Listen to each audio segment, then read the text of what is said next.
Pacific మహాసముద్రంపై ఎలినో ప్రభావం రోజురోజుకి పెరుగుతోంది. ఇప్పటికే జూన్ నెలలో సరిగ్గా వర్షాలు పడకపోవడంతో రైతులు తీవ్రంగా ఇబ్బందులు పడుతున్నారు. జూలై నెలలో కూడా కోలుకోలేని దెబ్బ పడుతుందని వాతావరణ శాఖ ఇచ్చిన వార్నింగ్ ఇప్పుడు దేశాన్ని వణికిస్తోంది. ఎలినో మన ఋతుపవనాల గొంతు నొక్కేస్తుందా? అసలు దేశంలో వర్షాలు ఎందుకు పడడం లేదు? ఐఎండీ వాతావరణ శాఖ ఇచ్చినటువంటి లేటెస్ట్ రిపోర్ట్ ఏం చెప్తోంది? ఈ విషయాలని డీటెయిల్డ్గా వీడియోలో చూద్దాం. ముఖ్యంగా రైతులు తప్పనిసరిగా ఈ వీడియోలు చూడాల్సింది. ఎందుకంటే వర్షాల ప్రభావం ఎలా ఉండబోతోంది, రానున్న రోజుల్లో ఎటువంటి విధంగా వాతావరణ శాఖ అధికారులు హెచ్చరికలు జారీ చేశారో ఈ వీడియోలో చెప్తాను. ఇక భారత వాతావరణ శాఖ మంగళవారం రోజున ఒక సెన్సేషనల్ రిపోర్ట్ రిలీజ్ చేసింది. జూలై నెలకి సంబంధించినటువంటి రెయిన్ఫాల్ మ్యాప్ చూస్తే ఎవరికైనా ఫ్యూజ్ అవుట్ అవ్వాల్సిందే. పసిఫిక్ మహాసముద్రంపై ఎలినో రోజు రోజుకి స్ట్రాంగ్ అవుతోంది. దీంతో మన దేశంలోని చాలా ప్రాంతాల్లో సాధారణం కన్నా చాలా తక్కువ వర్షపాతం నమోదు కాబోతోంది. ఐఎండీ అంచనా ప్రకారం జూలై నెలలో వర్షపాతం సుమారుగా లాంగ్ పీరియడ్ యావరేజ్ అంటే దీర్ఘకాలిక సగటులో 94% కంటే తక్కువగా ఉండే అవకాశం ఉంది. అసలు ఈ లాంగ్ పీరియడ్ యావరేజ్ అంటే ఏంటో సింపుల్గా తెలుసుకుందాం. 1971 నుంచి 2020 వరకు ఉన్నటువంటి 50 ఏళ్ల డేటాని ఆధారంగా లెక్కగడితే జూలై నెల సగటు వర్షపాతం 280.4 మిల్లీమీటర్ల వర్షపాతంగా ఉండాలి. కానీ ఈసారి అది 94% మార్కుని కూడా దాటడం లేదు. అది కూడా కష్టమనే ఐఎండీ చెప్తోంది. అంటే ఈసారి వర్షపాతం 263.6 మిల్లీమీటర్ల కంటే తక్కువ వర్షపాతం నమోదయ్యే ఛాన్స్ ఉంది. ముఖ్యంగా central India, western India, north ఇండియాలోని మెజారిటీ ఏరియాలో డ్రై వెదర్ ఉంటుందని ఐఎండీ అంచనా వేస్తోంది. ఇక జూలై సంగతి పక్కన పెడితే ఇప్పుడే ముగిసినటువంటి జూన్ నెల మనల్ని ఎలా ముంచేసిందో ఇప్పుడు చూద్దాం. నైరుతి ఋతుపవనాల ఎంట్రీ ఈసారి చాలా వీక్గా మందకోడిగా సాగింది.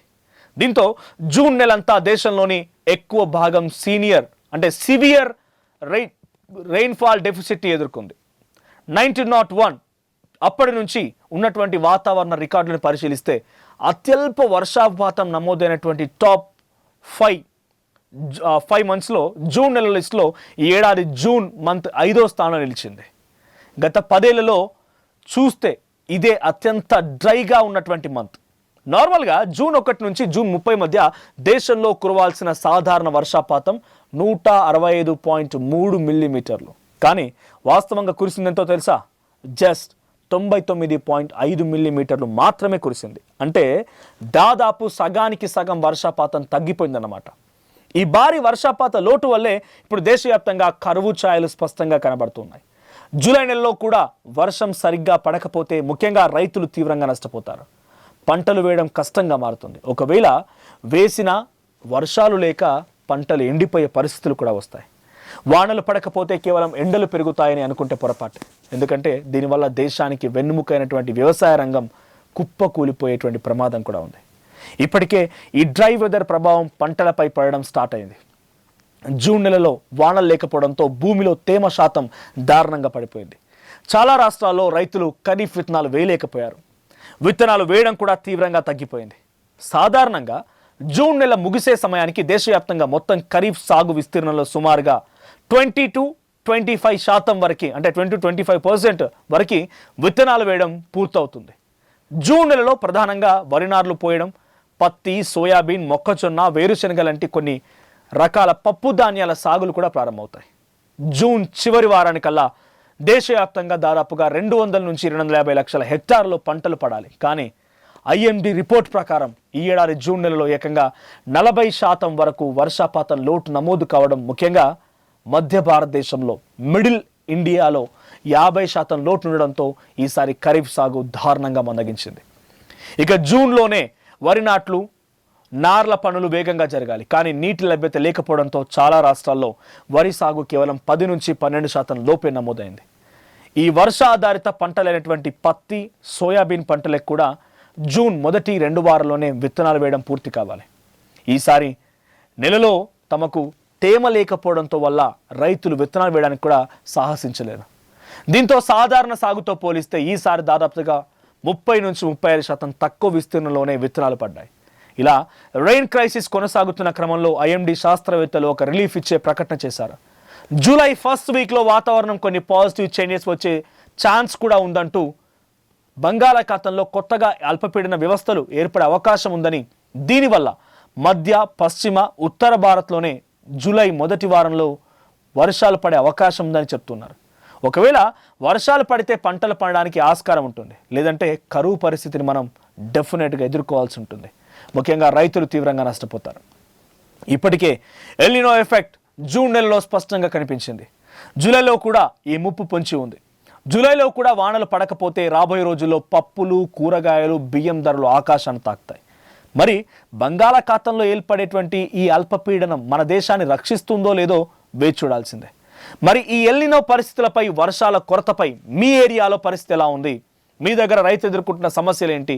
ఆల్టర్నేటివ్ ప్లాన్స్ ఏమైనా ఉన్నాయా? ఎల్నినో ప్రభావం మీ ప్రాంతంలో ఏ రకం కనబడుతుందో కామెంట్ చేయండి. మరిన్ని ఇలాంటి ఇంట్రెస్టింగ్ అప్డేట్స్ కోసం ఆ స్ట్రీమ్ని సబ్స్క్రైబ్ చేసుకోండి. పసిఫిక్ మహాసముద్రంపై ఎల్నినో ప్రభావం రోజు రోజుకి పెరుగుతోంది. ఇప్పటికే జూన్ నెలలో సరిగ్గా వర్షాలు పడకపోవడంతో రైతులు తీవ్రంగా ఇబ్బందులు పడుతున్నారు. జూలై నెలలో కూడా కోలుకోలేని దెబ్బ పడుతుందని వాతావరణ శాఖ ఇచ్చిన వార్నింగ్ ఇప్పుడు దేశాన్ని వణికిస్తోంది. ఎల్నినో మన ఋతుపవనాల గొంతు నొక్కేస్తుందా? అసలు దేశంలో వర్షాలు ఎందుకు పడడం లేదు? ఐఎండీ వాతావరణ శాఖ ఇచ్చినటువంటి లేటెస్ట్ రిపోర్ట్ ఏం చెప్తోంది? ఈ విషయాలని డీటెయిల్డ్గా వీడియోలో చూద్దాం. ముఖ్యంగా రైతులు తప్పనిసరిగా ఈ వీడియోలు చూడాల్సింది. ఎందుకంటే వర్షాల ప్రభావం ఎలా ఉండబోతోంది, రానున్న రోజుల్లో ఎటువంటి విధంగా వాతావరణ శాఖ అధికారులు హెచ్చరికలు జారీ చేశారో ఈ వీడియోలో చెప్తాను. ఇక భారత వాతావరణ శాఖ మంగళవారం రోజున ఒక సెన్సేషనల్ రిపోర్ట్ రిలీజ్ చేసింది. జూలై నెలకి సంబంధించినటువంటి రెయిన్ఫాల్ మ్యాప్ చూస్తే ఎవరికైనా ఫ్యూజ్ అవుట్ అవ్వాల్సిందే. పసిఫిక్ మహాసముద్రంపై ఎల్నినో రోజు రోజుకి స్ట్రాంగ్ అవుతోంది. దీంతో మన దేశంలోని చాలా ప్రాంతాల్లో సాధారణం కన్నా చాలా తక్కువ వర్షపాతం నమోదు కాబోతోంది. ఐఎండీ అంచనా ప్రకారం జూలై నెలలో వర్షపాతం సుమారుగా లాంగ్ పీరియడ్ యావరేజ్ అంటే దీర్ఘకాలిక సగటులో 94% కంటే తక్కువగా ఉండే అవకాశం ఉంది. అసలు ఈ లాంగ్ పీరియడ్ యావరేజ్ అంటే ఏంటో సింపుల్గా తెలుసుకుందాం. 1971 నుంచి 2020 వరకు ఉన్నటువంటి 50 ఏళ్ల డేటాని ఆధారంగా లెక్కగడితే జూలై నెల సగటు వర్షపాతం 280.4 మిల్లీమీటర్ల వర్షపాతంగా ఉండాలి.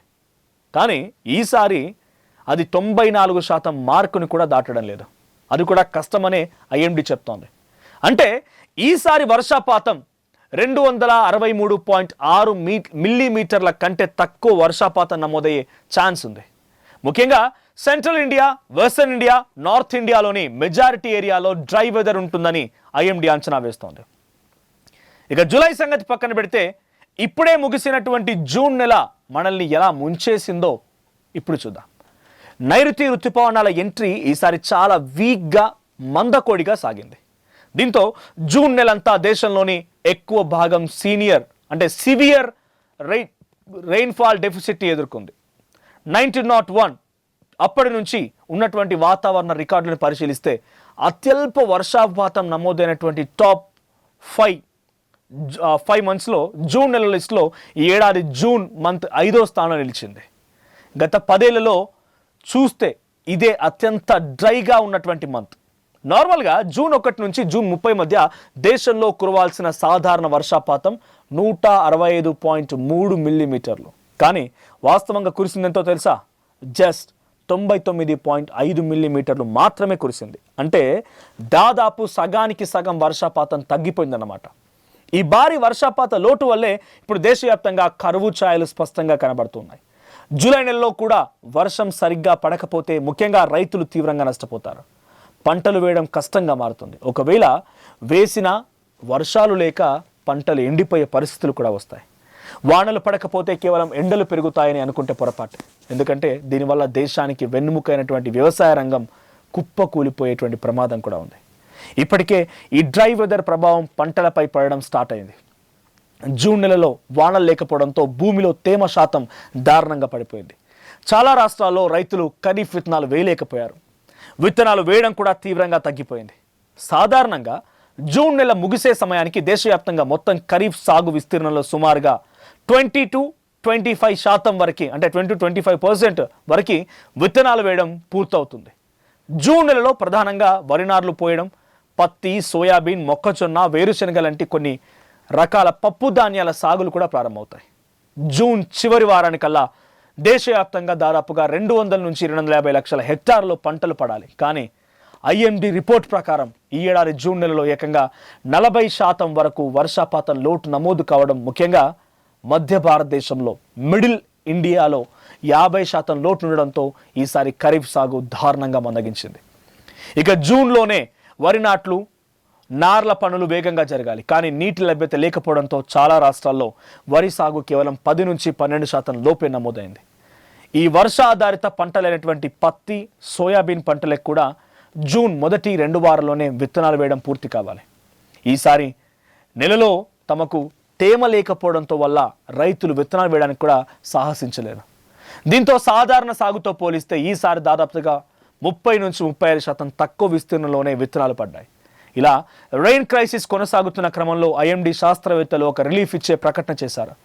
జూలై ఫస్ట్ వీక్లో వాతావరణం కొన్ని పాజిటివ్ చేంజెస్ వచ్చే ఛాన్స్ కూడా ఉందంటూ బంగాళాఖాతంలో కొత్తగా అల్పపీడన వ్యవస్థలు ఏర్పడే అవకాశం ఉందని, దీనివల్ల మధ్య, పశ్చిమ, ఉత్తర భారత్లోనే జూలై మొదటి వారంలో వర్షాలు పడే అవకాశం ఉందని చెప్తున్నారు. ఒకవేళ వర్షాలు పడితే పంటలు పండడానికి ఆస్కారం ఉంటుంది, లేదంటే కరువు పరిస్థితిని మనం డెఫినెట్గా ఎదుర్కోవాల్సి ఉంటుంది. ముఖ్యంగా రైతులు తీవ్రంగా నష్టపోతారు. ఇప్పటికే ఎల్నినో ఎఫెక్ట్ జూన్ నెలలో స్పష్టంగా కనిపించింది.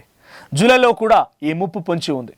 జూలైలో కూడా వానలు పడకపోతే రాబోయే రోజుల్లో పప్పులు, కూరగాయలు, బియ్యం ధరలు ఆకాశాన్ని తాకుతాయి. మరి బంగాళాఖాతంలో ఏర్పడేటువంటి ఈ అల్పపీడనం మన దేశాన్ని రక్షిస్తుందో లేదో వేచి చూడాల్సిందే. మరి ఈ ఎల్నినో పరిస్థితులపై, వర్షాల కొరతపై మీ ఏరియాలో పరిస్థితి ఎలా ఉంది? మీ దగ్గర రైతు ఎదుర్కొంటున్న సమస్యలు ఏంటి? ఆల్టర్నేటివ్ ప్లాన్స్ ఏమైనా ఉన్నాయా? ఎల్నినో ప్రభావం మీ ప్రాంతంలో ఏ రకం కనబడుతుందో కామెంట్ చేయండి. మరిన్ని ఇలాంటి ఇంట్రెస్టింగ్ అప్డేట్స్ కోసం ఆ స్ట్రీమ్ని సబ్స్క్రైబ్ చేసుకోండి.